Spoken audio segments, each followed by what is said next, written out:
السلام علیکم ویورس، میں وزارت زیدی یوٹیوب چینل سے آپ سے مخاطب ہوں۔ بہترین ایکشن پنجاب کی حکومت کر رہی ہے اور غیر قانونی سرکاری زمین جو قبضے میں لوگوں نے لی ہوئی تھی، قبضہ مافیا اور گروپوں سے ان سے چھڑوا رہی ہے۔ کل پرائم منسٹر عمران خان صاحب نے آئی جی پنجاب کو میسج کیا تھا، جس میں حکم یہ دیا تھا کہ غیر قانونی قبضہ مافیا کے خلاف کارروائی کیوں نہیں ہو رہی، اور ٹیلی فون پر بات کرتے ہوئے انہیں بتایا کہ آپ کے خلاف LDA کی طرف سے کمپلین آئی ہے کہ جن سوسائٹیز کے خلاف ہم نے ریفرنس بھیجے ہیں ان پر کارروائی نہیں کی جا رہی، تو اس کی وجہ بتائیے، اور مقدمات درج نہیں کیے جا رہے ہیں۔ تو پرائم منسٹر صاحب نے انہیں 1 ہفتے کا ٹائم دیا اور انہوں نے کہا کہ غیر قانونی سوسائٹیز میں ملوث جو بھی لوگ ہیں ان کے خلاف کارروائی کی جائے اور رپورٹ پیش کی جائے۔ تو آج ہی 1 فروری ہے، آج آئی جی پنجاب کی طرف سے پریس ریلیز جاری کی گئی، جس میں 800 سے زائد یعنی 832 مقدمات قبضہ مافیا، قبضہ گروپوں کے خلاف، غیر قانونی سرکاری زمین پر قبضہ مافیا کے خلاف، اور جو سوسائٹیز بنائی ہوئی ہیں غیر قانونی ان کے خلاف مقدمات درج کر لیے ہیں۔ اور LDA اینٹی کرپشن کی رپورٹ کی روشنی میں جو ریفرنسز آئے تھے ان سب کے خلاف مقدمات درج کر کے رپورٹ PM صاحب اور وزیر اعلیٰ پنجاب صاحب کو بھجوا دی گئی ہیں، اور متعلقہ ادارے LDA اینٹی کرپشن جنہوں نے ریفرنسز بھیجے تھے ان کو بھی کاپیاں بھیج دی گئی ہیں۔ آئی جی پنجاب نے مزید کہا کہ گرفتاریاں بہت جلد شروع ہو جائیں گی،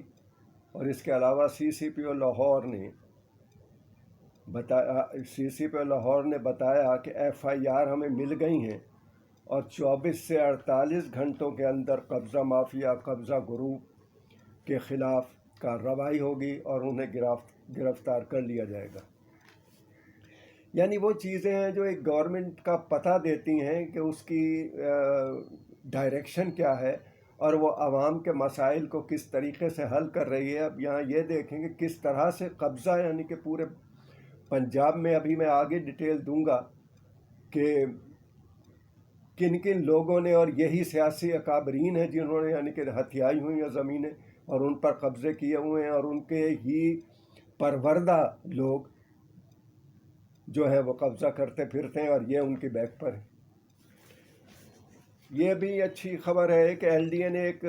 نیا پلان بنایا ہے، یعنی انفورسمنٹ ڈپارٹمنٹ اس نے کہا کہ ہم بنائیں گے، جو کہ پاک فوج کے ریٹائرڈ افسران اور جوانوں پر مشتمل ہوگی، اور ان کا کام صرف قبضہ مافیا کے خلاف کارروائی کرنا ہوگی، اور اس کے لیے ورکنگ پیپر جنرل باڈی کے آئندہ اجلاس میں بھیج دیا جائے گا، اور ایک LDA ڈائریکٹوریٹ بنانے اور اس میں کو ری آرگنائزیشن کرنے کا فیصلہ کر لیا ہے، اور اس کا نوٹیفیکیشن بھی جاری کر دیا ہے۔ اور اس فورس کا جو انفورسمنٹ فورس بنائی جائے گی، جن پہ یعنی کہ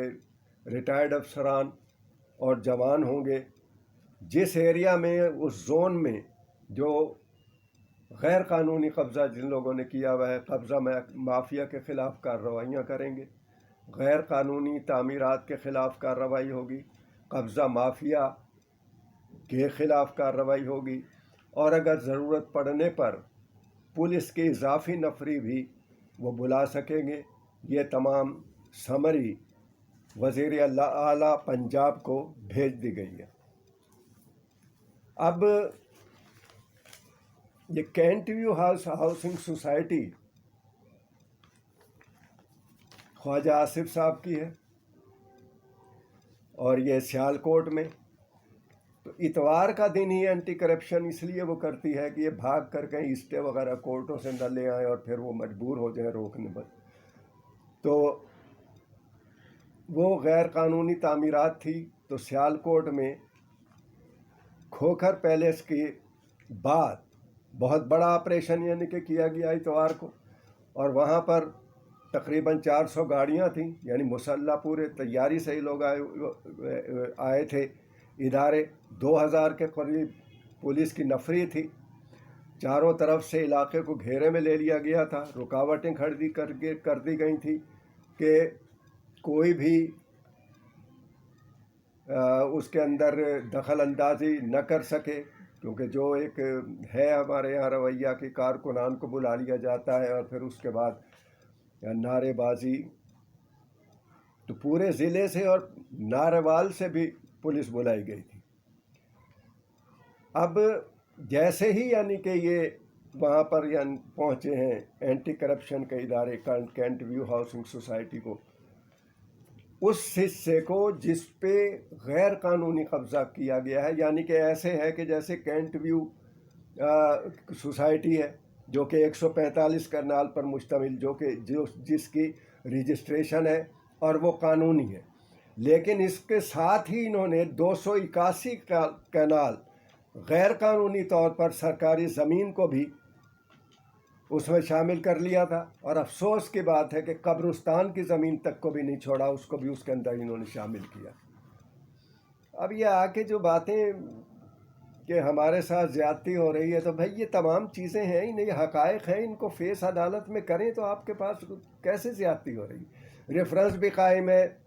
اور خواجہ آصف صاحب جوڈیشل ریمانڈ کے اوپر بھی جیل کے اندر موجود ہیں. تو بغیر کسی وجہ کے, اور ان کا اگر یہ بے گناہ اور ان کا کوئی قصور نہیں ہے, تو کیسے ان کے وکیل جو ہے انہیں جیل میں جانے دیں گے اور عدالت جو ہے وہ فیصلہ کر دے گی, ان کو بھیج دے گی وہاں پر. آگے میں بتاؤں گا ہوش ربا یعنی کہ ایکڑوں کی زمین سے اور کینال کی اس سے دانیال عزیز صاحب ہوئے, خرم دستگیر صاحب ہوئے, اور دیگر یعنی کہ لوگ کتنی اراضی ان کے قبضوں سے چھڑوائی گئی ہے. تو جیسے علاقہ خالی کروا لیا گیا, کروانے کے لیے آئے تو گجرانوالہ, وزیر آباد, سیالکوٹ اور قرب جوار سے کارکنان وہاں پہنچنے شروع ہو گئے, اور قیادت بھی جو وزیر آباد میں ضمنی الیکشن کے سلسلے میں موجود تھی وہ بھی وہاں پر پہنچ گئی. اور آنے کے بعد یہ کہا گیا کہ جی وہ ہمارے گھروں کو مسمار کیا جا رہا ہے اور یہ غیر قانونی تمام کام ہو رہا ہے. اور پھر اس میں بتاؤں آپ کو کہ یہ کینٹ ویو ہاؤسنگ سوسائٹی جو ہے, اس کے اندر آصف خواجہ صاحب کی زوجہ کے شیئر, بیٹے خود ان کے شیئر, پھر سابق میئر ہیں توحید اختر صاحب, ان کے بھی شیئر اس سوسائٹی کے اندر تھے. تو انہوں نے توحید اختر صاحب سابق میئر جو ہیں, انہوں نے الزام لگایا کہ 6 کروڑ 32 لاکھ روپے دفتر میں ہمارے پڑا ہوا تھا, وہ بھی پولیس اور اینٹی کرپشن کے لوگ جو ہیں وہ لے گئے ہیں, یعنی وہی جھوٹے ہتھ کنڈے, اور کہ ہمارے ساتھ زیادتی ہو رہی ہے اور ہمارے پہ ظلم کیا جا رہا ہے. اور کیونکہ انہیں معلوم تھا کہ بھئی یہ غیر قانونی ہم نے کام کیا ہے, تو وہاں سائٹ پہ بھی نہیں آئے وہ, اور توحید اختر صاحب جو ہیں وہ بھاگ گئے. اور پھر خواجہ آصف صاحب کی بیوی, باپ, بیٹے وہ بھی موقع پر نہیں آئے اور روپوش ہو گئے, کیونکہ انہیں پتہ تھا کہ ان کے خلاف کارروائی ہو سکتی ہے. بھئی اگر آپ کے پاس تمام قانونی وہ ہیں تو کیسے وہ کیا جا سکتا ہے. تو وہاں آنے کے بعد انہوں نے کارکنان جو جب وہاں پہنچے تو انتظامیہ کے ساتھ لڑائی بھی ہوئی ان کی کوئی, اور ہاتھا پائی کے بھی یعنی کہ کچھ وہاں پر واقعات ہوئے, لیکن نفری بہت زیادہ تھی پولیس کی, اس لیے یعنی کہ وہ کیا گیا. تو یہاں قیادت بھی آ گئی تھی وزیر آباد سے, موقع پہ پہنچ گئی تھی, تو وہ آ کر وہی کہ جی تمام یعنی کہ اسٹے آرڈر ملا ہوا تھا ہمیں, عدالتی حکم, اس کی خلاف ورزی کی ہے, پھر کارروائی کیوں کی گئی. باتیں یہ یہی کرتے ہیں, دوسری بات سچ بات یا حق بات اگر وہ ہو تو بھائی خود بخود یعنی کہ تمام چیزیں. تو اتھارٹیز نے انہیں بتایا کہ بھائی پہلے یہاں نوٹس بھیجا گیا تھا اس کو مسمار کرنے سے پہلے، اور 3 ماہ میں سے یعنی کہ یہ مقدمہ چل رہا تھا. 6 ماہ سے ایک انکوائری نیب کے پاس پڑی ہوئی تھی. یہ جواب ہی نہیں دیتے تھے، اٹینڈ ہی نہیں کرتے تھے، حل ہی کرنا نہیں چاہتے تھے. اور جہاں تک اسٹے آرڈر کا تعلق ہے تو وہ بھی خارج ہو چکا تھا، اس کی میعاد ختم ہو چکی تھی. اس لیے ہم نے یعنی کہ اس دوران ہم نے جب تک اسٹے تھا کارروائی نہیں کی. اس کے بعد یعنی کہ وہ تمام کاغذات ان کو دکھا دیے. اب مریم نواز صاحبہ نے پریس کانفرنس کی کہ کھوکھر پیلس کے بعد ہمارے یعنی کہ نون لیگی لیڈران کے سیال کوٹ کے اندر بھی یعنی کہ زیادتی ہو رہی ہے، اور وہاں ان کے انٹرویو ہاؤسنگ سوسائٹی میں تمام تعمیرات جو ہے وہ گرا دی گئی ہیں اور دفاتر بھی گرا دیے گئے ہیں. تو ان کا کہنا، جو بھی اتھارٹیز اینٹی کرپشن کی اور ایل ڈی اے کی یعنی کہ وہاں پر تھیں، انہوں نے کہا کہ جو زمین غیر قانونی طور پر انہوں نے سوسائٹی میں شامل کی تھی اس پہ تقریباً 6 مکان بھی بنا لیے تھے، دفتر وغیرہ بھی تھا، وہ انہوں نے مسمار کر دیا اور وہاں پر بورڈ لگا دیا کہ بھئی یہ اراضی جو ہے یہ پنجاب حکومت کی ہے اور اس میں کسی قسم کی مداخلت کوئی کرے گا تو اس کے خلاف سخت کارروائی ہوگی. تو مریم نواز صاحبہ نے کوئی پریس کانفرنس آ کر کے جی ہمیں دھمکائے. 2 دن پہلے ہمارے کینڈیڈیٹ کے بھائی کو گرفتار کیا گیا ضمنی الیکشن جو ہو رہے ہیں. یعنی یہ نہیں ہے کہ بھئی وہ کینڈیڈیٹ پر الزام کیا ہے. اور 2 دن بعد ہمارے کارکنان کو ہراساں کرنے کے لیے، بلیک میل کرنے کے لیے، خوف زدہ کرنے کے لیے، دھاندلی کرنے کے لیے پی ٹی آئی کی حکومت سیال کوٹ میں دھاوا انہوں نے بول دیا ہے اور ہم ان سے بدلہ لیں گے. ہر بار ہر پریس کانفرنس میں اسی طریقے کی گفتگو جو ہے وہ سامنے دیکھی جاتی ہے. اس کے بعد پھر فردوس عاشق ایوان صاحبہ یعنی کہ انہوں نے بھی پریس کانفرنس کی اور انہوں نے یہ فرمایا کہ ہم نے قانون کے مطابق کارروائی کی ہے اور قانون کے مطابق ہم تمام ایکشن کر رہے ہیں اور قانون کے مطابق ہی تمام چیزیں ہم دیکھ رہے ہیں.